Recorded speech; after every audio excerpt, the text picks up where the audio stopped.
Le Grand Matin Sud Radio. L'édito politique. Et l'édito politique, c'est Alexis Poulain qui nous a rejoint. Bonjour Alexis. Bonjour.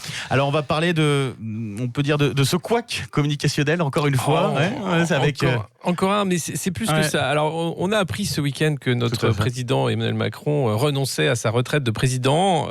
C'est pas exactement ça, on va y revenir en détail. Bien sûr. Il faut savoir que c'est une mesure de 1955 qui donne une retraite de 6 220 € brut pour chaque président de la 5e République. Et lui a dit, avec ma réforme, en fait, je vais me l'appliquer. Donc il renonce pas vraiment à un droit, il dit juste que la réforme, ça va faire en sorte qu'il peut renoncer à ça.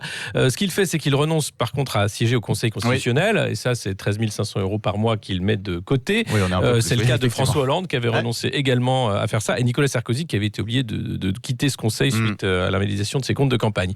On peut rappeler que Charles de Gaulle aussi, président, lui avait renoncé à cette retraite de président. Il avait choisi uniquement sa retraite militaire quand il s'était retiré des affaires et dès qu'il avait retiré.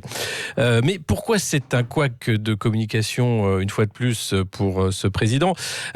Pour plusieurs choses. La première, c'est que déjà, il présente ça comme un sacrifice. Donc ça voudrait dire qu'il montre l'exemple et que tous les Français devraient faire un sacrifice en acceptant cette réforme des retraites. Et donc, d'une certaine façon, il est en train de dire que cette réforme des retraites met le couteau sous la gorge et surtout qu'elle va vous faire mal, cette réforme des retraites. Il va falloir se sacrifier comme le leader, comme lui-même le montre la voie. C'est plutôt malvenu. C'est la première chose. La deuxième, où beaucoup de leaders de gauche ont critiqué, c'est de dire mais ça fait vraiment extrêmement riche le fait de dire moi j'ai pas besoin de ça, finalement je m'en passe. Et il y a un côté très trumpien quand Donald Trump arrive à la Maison Blanche, lui dit moi j'ai pas besoin de ma paye de président, je fais pas ça pour l'argent, vous savez. Et il y a ce même message chez Emmanuel Macron, je fais pas ça pour l'argent, vous savez, parce qu'effectivement on sait qu'il a fait des millions dans la banque d'affaires et que il y a eu certaines personnes qui ont dit quand il sera plus président, il retournera de toute façon dans le monde des affaires. Pour la cité notamment qu'il a pas raté ce week-end. Alors Ségolène Royal qui cumule à elle seule quand même 11 000 € de retraite mensuelle. Donc c'est très bien, et qu'elle a fait valoir son droit à la retraite en 2017. Donc